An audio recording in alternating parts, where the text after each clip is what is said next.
Tonton video ini sampai selesai agar Anda tidak gagal paham.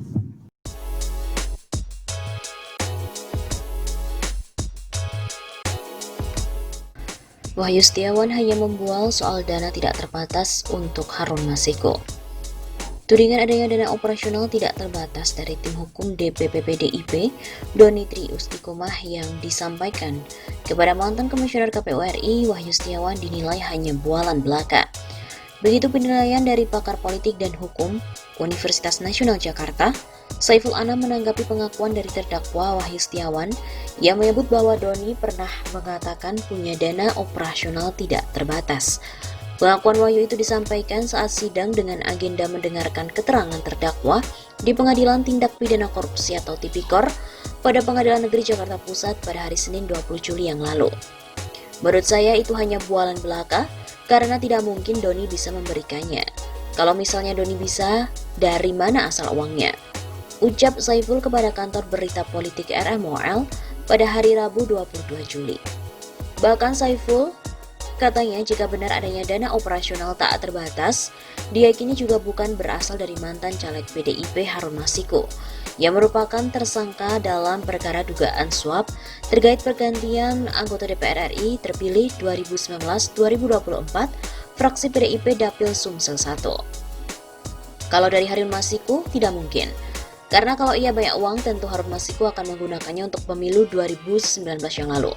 Kecuali PDIP yang mau nombokin. Saya tidak tahu lagi, tapi saya rasa tidak mungkin begitu. Yang ada dugaan, saya justru memperdagangkan suara Nazarudin Kemas yang terbuang sia-sia, maka mencoba memutar otak untuk memperdagangkannya. Ucap Saiful. Sehingga Saiful meyakini apa yang disampaikan Doni soal dana tak terbatas kepada Wahyu hanyalah sebuah rayuan agar Wahyu mau berusaha memenuhi keinginan Doni, yakni agar Harun Masiku menjadi anggota DPR RI. Dana tak terbatas itu jelas hanya rayuan Doni kepada Wahyu Setiawan agar melaksanakan keinginannya. Mau dapat dari mana dia dana tak terbatas? Pungkas Saiful.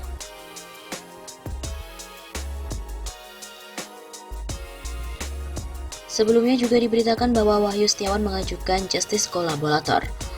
Akan tetapi KPK menawarkan Wahyu Setiawan menjadi whistleblower kalau JC-nya ditolak.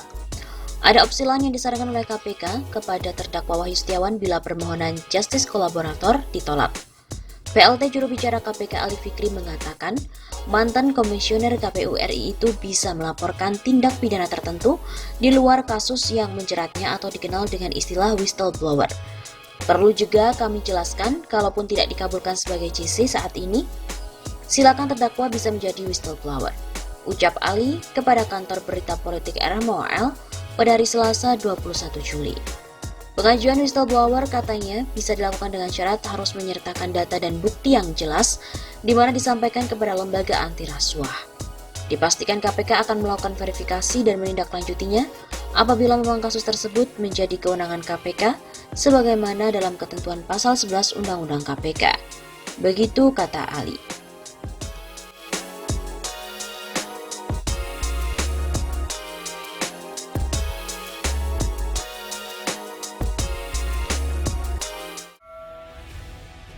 Wahyu Setiawan akan ungkap kecurangan Pilpres, mereka dan juga tim hukumnya diduga diteror. Mantan Komisioner KPU RI Wahyu Setiawan dan tim penasihat hukumnya diduga mendapatkan tekanan dan juga teror usai mengajukan justice kolaborator sehingga berubah pikiran. Berdasarkan informasi yang dihimpun oleh redaksi, salah satu tim PH Wahyu diduga diteror oleh orang tak dikenal usai menyampaikan bahwa justice kolaborator atau JC yang diajukan di persidangan juga akan mengungkapkan dugaan tindak pidana korupsi maupun kecurangan saat pemilu, baik pilkada maupun pilpres kepada Komisi Pemberantasan Korupsi atau KPK. Dugaan tersebut semakin menguat ketika tim penasihat hukum Wahyu Setiawan yang lainnya mengeluarkan surat klarifikasi kepada wartawan bahwa pernyataan soal akan mengungkap dugaan kecurangan Pilpres dan Pilkada merupakan pernyataan pribadi salah satu tim penasihat hukum Wahyu. Saat itu, surat tersebut telah membantah bahwa pengungkapan adalah pernyataan resmi dari Wahyu. Bahkan dalam surat tersebut disampaikan salah satu tim penasihat hukum dicabut kuasanya oleh Wahyu. Diduga hal tersebut terjadi setelah banyaknya desakan dari berbagai pihak agar KPK menerima JC Wahyu, sehingga dugaan perkara lain yang diketahui Wahyu pun dapat terungkap. Menanggapi adanya dugaan teror dan tekanan tersebut, Direktur Eksekutif Indonesia Political Opinion atau IPO, Deddy Kurniasyah menilai bahwa tidak mudah bagi Wahyu untuk mengungkap dugaan permufakatan jahat yang melibatkan kasusnya, termasuk untuk mengungkap dugaan kejahatan korupsi dalam Pilpres dan juga Pemilu 2019. Karena kata Dedi lagi, dia tidak yakin jika Wahyu hanya terlibat kasus kecil, yakni kasus dugaan suap PAW Harun Masiku dan seleksi anggota KPU Papua Barat saja. Sulit dipercaya jika WS yang merupakan sebagai komisioner terlibat kasus kecil. Ini hanya soal puncak gunung es saja, sementara yang belum mengemuka sangat mungkin melibatkan elit-elit lain. Bahkan Dedi juga menilai akan ada tafsir bahwa Wahyu maupun tim hukumnya mendapatkan tekanan karena secara tiba-tiba pernyataannya diubah setelah mencuat ke publik. Tentu saja itu hal yang mudah untuk ditafsir. Pilihannya sederhana, inkonsistensi WS dalam statement hanya akan memunculkan dua hal. Apakah dia berbohong, ataukah dia dalam tekanan yang hebat? Dengan demikian, Dedi berharap adanya komitmen lembaga penjamin keamanan saksi, termasuk KPK, agar dapat mengungkap apa yang diketahui oleh Wahyu. Untuk itu, perlu ada komitmen lembaga penjamin keamanan saksi, termasuk KPK sendiri agar upaya WS menuntun penegakan hukum untuk menelusuri kemana saja aliran uang korupsi dan melibatkan siapa saja.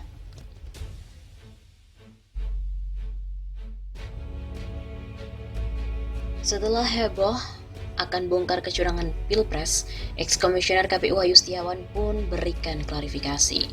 Pengacara mantan komisioner KPU Wahyu Setiawan, Tony Hasibuan, meralat pernyataan kliennya yang mengatakan akan membongkar kecurangan Pilpres. Ia mengatakan pengajuan justice kolaborator kliennya hanya terkait suap PAW dan seleksi anggota KPU Papua Barat. Bahwa JC yang diajukan hanya berkaitan dengan dakwaan yang diajukan oleh jaksa, yaitu dugaan suap PAW dan seleksi anggota KPU Papua Barat. Begitu kata Tony lewat keterangan tertulis pada hari Rabu 22 Juli yang lalu. Tony juga mengatakan pernyataan mengenai Wahyu akan membongkar mengenai kecurangan Pilpres adalah pendapat pribadi anggota tim kuasa hukum lainnya, yaitu Saiful Anam, dan bukan pernyataan resmi Bapak Wahyu Setiawan. Sebelumnya, Wahyu mengajukan diri sebagai JC atau Justice Kolaborator. Saiful Anam mengatakan jika kliennya akan membongkar pihak-pihak yang terlibat dalam kasus suap PAW. Bahkan Wahyu juga bakal membuka kecurangan dalam pemilu, Pilpres, dan Pilkada.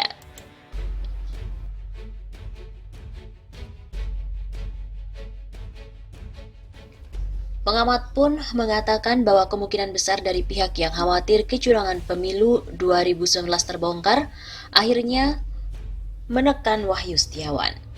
Pencabutan pernyataan tim kuasa hukum ex-komisioner KPU Wahyu Setiawan yang menyebut kliennya akan membongkar dugaan kecurangan dalam pemilu jika pengajuan JC dikabulkan KPK membuat publik bertanya-tanya. Menurut dugaan seorang analis sosial politik UNJ Ubaidillah Badrun, tim PH Wahyu Setiawan mendapatkan tekanan besar dari pihak tertentu. Dicabutnya pernyataan dari tim hukum Wahyu Setiawan yang menyebutkan akan membongkar dugaan korupsi Pilpres 2019 menunjukkan adanya tanda-tanda penting dari kasus dugaan suap mantan komisioner KPU RI itu. Karena kata Ubaidillah, pencabutan sebuah pernyataan keras biasanya karena adanya tekanan yang besar terhadap pihak yang membuat pernyataan, baik tekanan dari internal tim hukumnya maupun tekanan dari pihak luar. Tetapi bisa diduga karena ini persoalan besar menyangkut kecurangan pemilu 2019, kemungkinannya ini karena tekanan dari luar tim penasihat hukum. Kemungkinan besar ada tekanan atau sejenis teror hebat dari pihak yang merasa khawatir jika kecurangan Pilpres 2019 terbongkar. Seperti diketahui, Wahyu Setiawan yang merupakan terdakwa perkara dugaan suap PAW Harun Masiku mengajukan JC atau Justice Kolaborator kepada KPK saat persidangan di Pengadilan Tipikor pada Pengadilan Negeri Jakarta Pusat pada hari Senin malam 21 Juli.